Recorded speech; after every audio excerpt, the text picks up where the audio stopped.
Je voulais d'abord, en préalable à mon intervention, remercier les organisatrices et les organisateurs de ces journées de m'avoir invité à réfléchir à cette notion de mixité et finalement à l'intégrer à une réflexion qu'on mène depuis plusieurs années au sein d'un groupe qui s'appelle l'Invention de l'élu.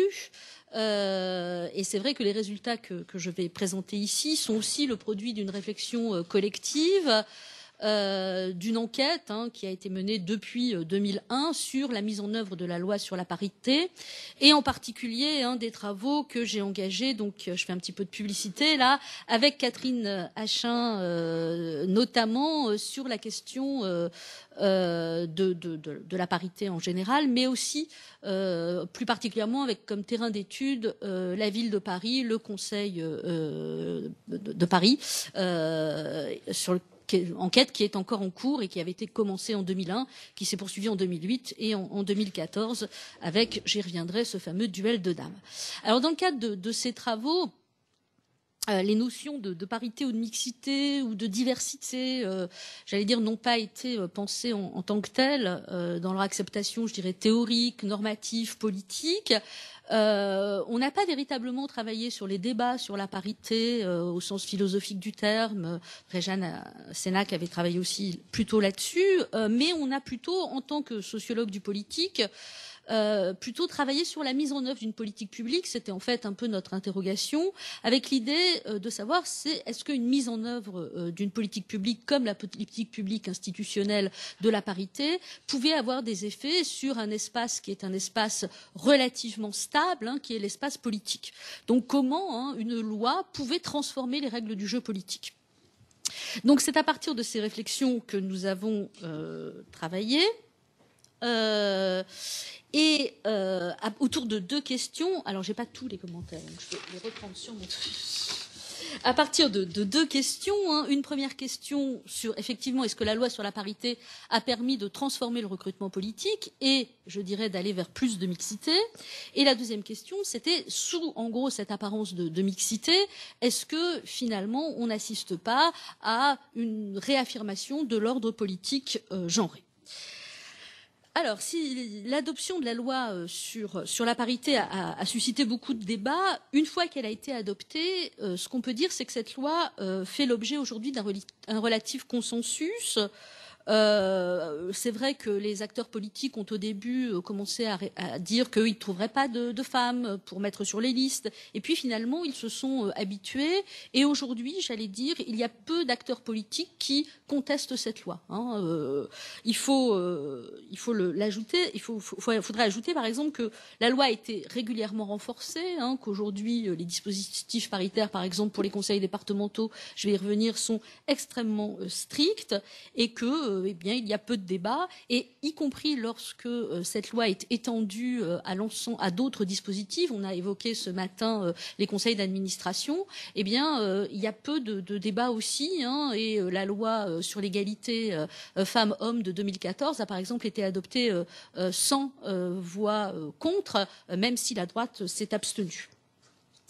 Alors cette loi sur la parité, il faut dire qu'elle a permis effectivement une augmentation substantielle du nombre de femmes dans les assemblées. C'est ce qu'on va voir dans les diapos suivantes, donc je ne vais pas les commenter. Ces diapos, elles sont un peu rapides, mais c'est juste pour vous montrer, puisqu'en fait les textes ont été changés entre la première application sur la loi sur la parité et les autres. Mais on voit bien, sur ce tableau, que la progression de la féminisation des différentes assemblées est réelle, avec une différence, bien évidemment, puisque là où la loi est incitative, c'est-à-dire, par exemple, pour l'Assemblée nationale, la progression est moins forte que là où la loi est plus contraignante. Et la dernière élection qui a eu lieu, où on voit effectivement que les conseils généraux, qui étaient jusque-là l'institution qui était la moins paritaire, est désormais paritaire, avec, nous le verrons, un certain nombre de limites. Donc là, je vous montre l'évolution en général. Voilà, sur toutes les institutions et sur les effets de la loi. Alors, il n'est pas très, très beau Voilà, vous préférez celui d'avant, bon, voilà. Bon, on sent qu'on n'est pas non plus des grandes utilisatrices des graphiques. Bon, d'accord. Voilà. Alors, on va le passer vite. Donc, pourtant, ce qui saute aux yeux, hein, c'est que les assemblées ne sont pas toutes également paritaires. Donc, on l'a dit, hein, plus les mesures sont contraignantes, plus la féminisation est forte. Et, j'allais dire, la contrainte paritaire est d'autant plus forte que l'institution se situe au bas de la hiérarchie implicite du champ politique. Et pour le dire autrement, plus une institution est prestigieuse, moins les mesures prises par le législateur ont été contraignantes et moins la féminisation est marquée. Et le Parlement français est par exemple beaucoup moins féminisé et plus tardivement féminisé que le Parlement européen. Et j'expliquais tout à l'heure que les conseils généraux sont aujourd'hui, conseils départementaux, devenus paritaires. À un moment, on y reviendra, où ils vont probablement disparaître. Hein, faut quand même le dire.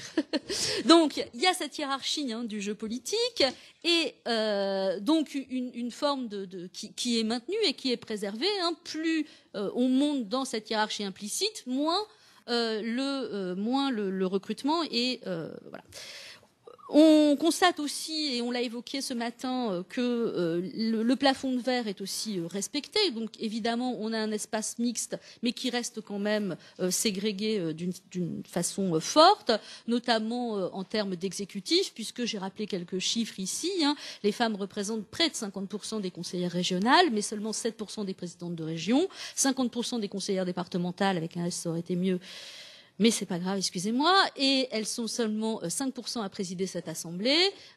Et sur les conseillers municipaux, eh bien, conseillères municipaux, on a 40,3% des conseillères municipales et seulement 14% des maires élus. On retrouve ce dispositif à chaque fois, hein, c'est-à-dire les villes de plus de 100 000 habitants sont moins gouvernées, etc. Donc on a cette forme de ségrégation qui existe.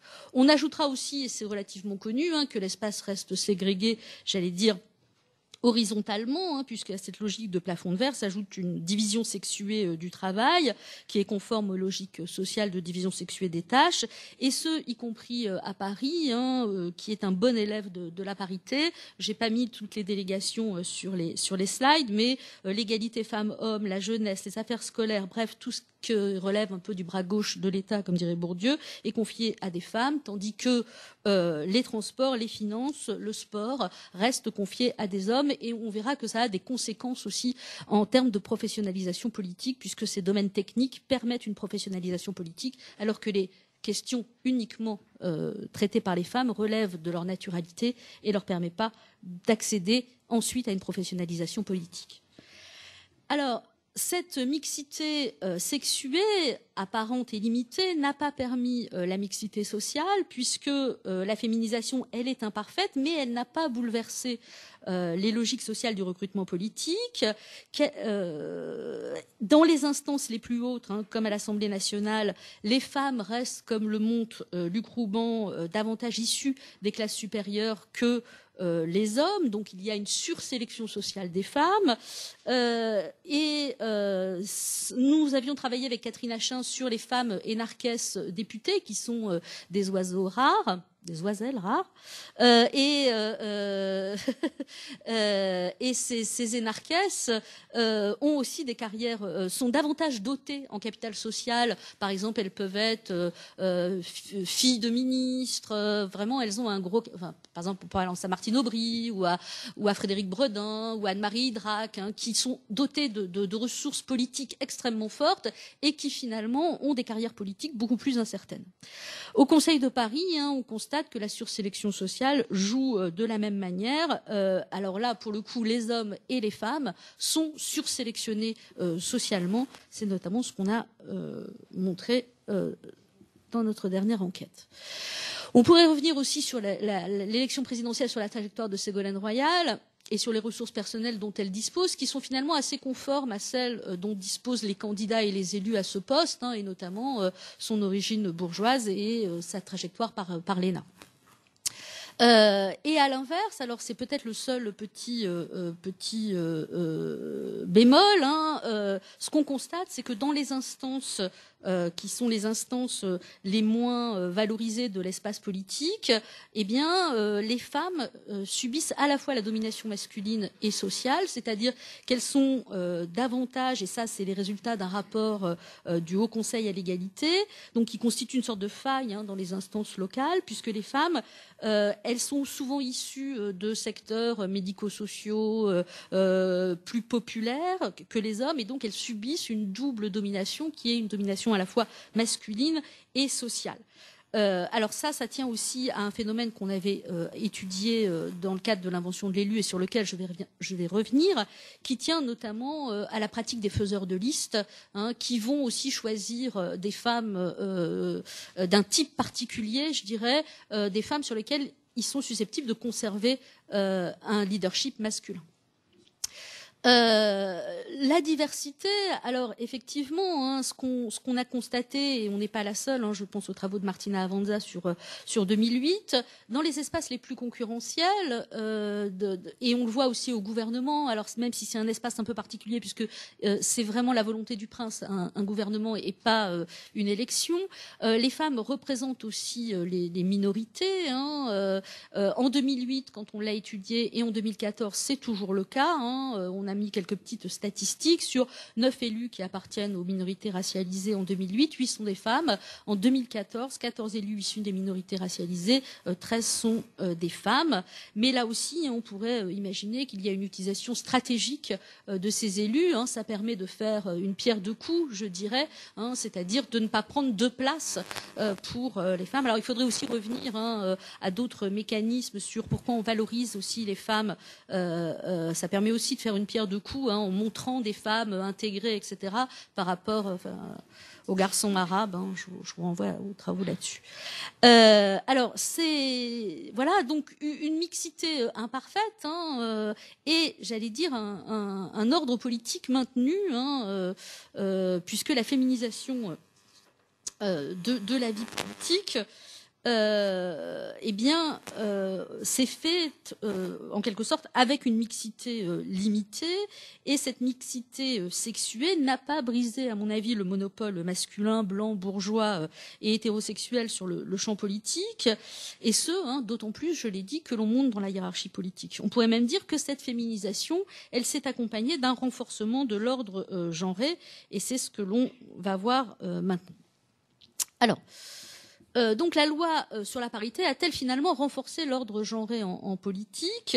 Alors on avait posé l'hypothèse tout au début de nos travaux, dans la première journée d'études qu'on avait faite à Évry il y a très très longtemps, que finalement cette loi sur la parité c'était une sorte de révolution conservatrice, donc à la fois pour les raisons évoquées plus haut, c'est-à-dire que ça n'avait pas bouleversé les logiques du recrutement politique de manière radicale, mais aussi parce que la féminisation de la vie politique va aussi conduire à déployer des stratégies de mise en scène d'une mixité sexuée qui cachent mal finalement le maintien du contrôle masculin sur les carrières politiques. Donc c'est ce que je vais voir dans un premier temps.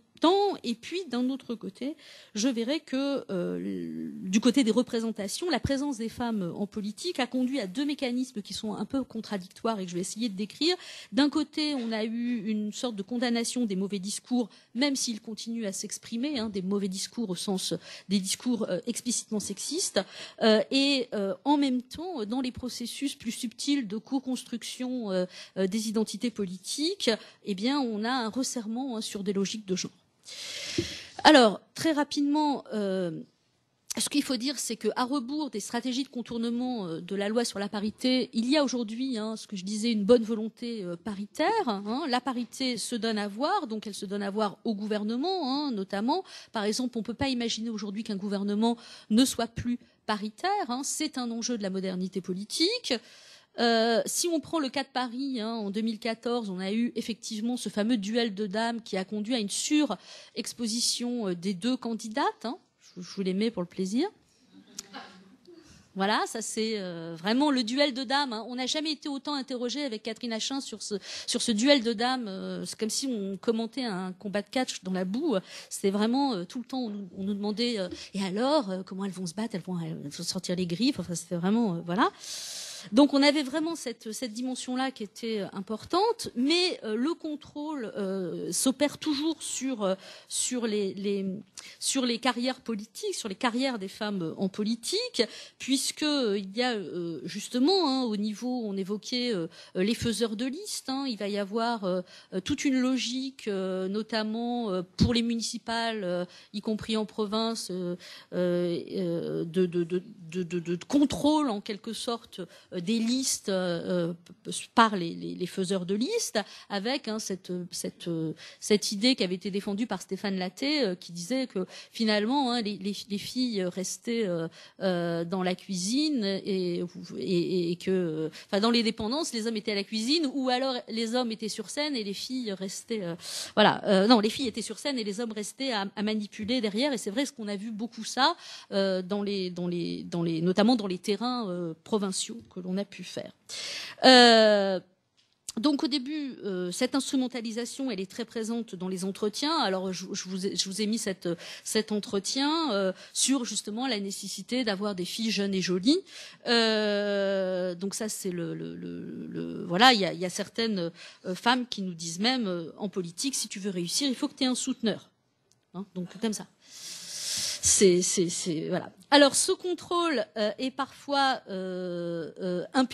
explicitement évoqué hein, quand on regarde la revue de presse sur Hidalgo et NKM. On a véritablement cette idée que de toute manière, si elles sont là, hein, c'est parce que elles ont reçu un héritage pour Anne Hidalgo, parce que NKM va justement permettre aux barons de la droite de ne pas s'entretuer. Hein. Je fais très vite, mais en tout cas, on a cette idée que de toute manière, elles sont, elles dépendent très largement d'un homme.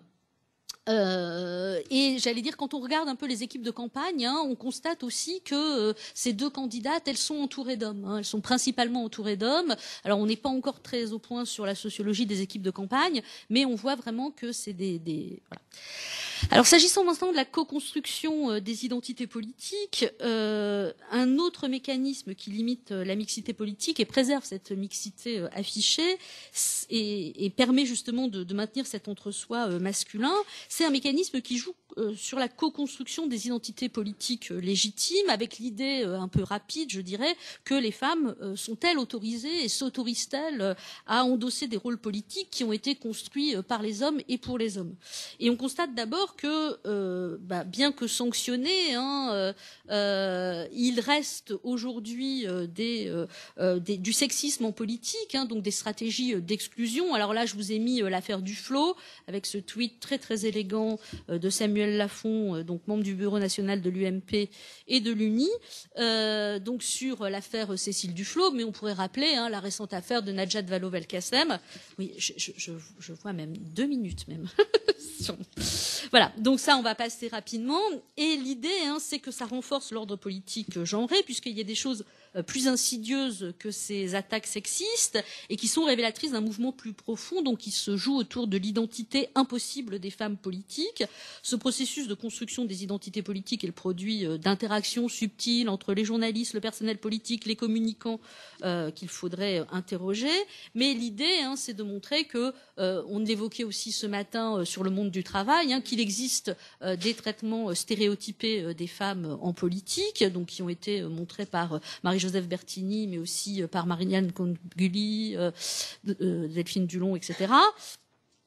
Et auxquels notamment n'échappent pas, y compris les femmes qui se revendiquent comme féministes, hein, puisque et Anne Hidalgo et Nathalie Kosciusko-Morizet vont justement être à la fois féminisées, mais aussi, dans une certaine mesure, on rappelle continuellement les origines espagnoles d'Anne Hidalgo. Ces stratégies de présentation de soi, alors ce qui est intéressant, c'est qu'elles sont construites par l'extérieur, mais elles sont souvent reprises par l'intérieur, et ça c'est par les femmes elles-mêmes, hein, et on l'évoquait aussi ce matin, j'étais très, très intéressée sur ces questions, c'est-à-dire que les femmes vont reprendre à leur propre compte cette idée de féminité, cette ressource liée à la féminité, puisque en quelque sorte ce pourquoi elles ont été autorisées à rentrer sur le jeu politique, c'est-à-dire l'idée de faire de la politique autrement, c'est ce pourquoi justement elles sont autorisées à rentrer. Et si elles ne jouent pas ce jeu-là, si elles jouent un autre jeu, elles risquent d'être à la fois exclues. Et le mouvement de balancier, il est important, c'est-à-dire que soit elles vont endosser cette idée de la féminité au risque de la stigmatisation.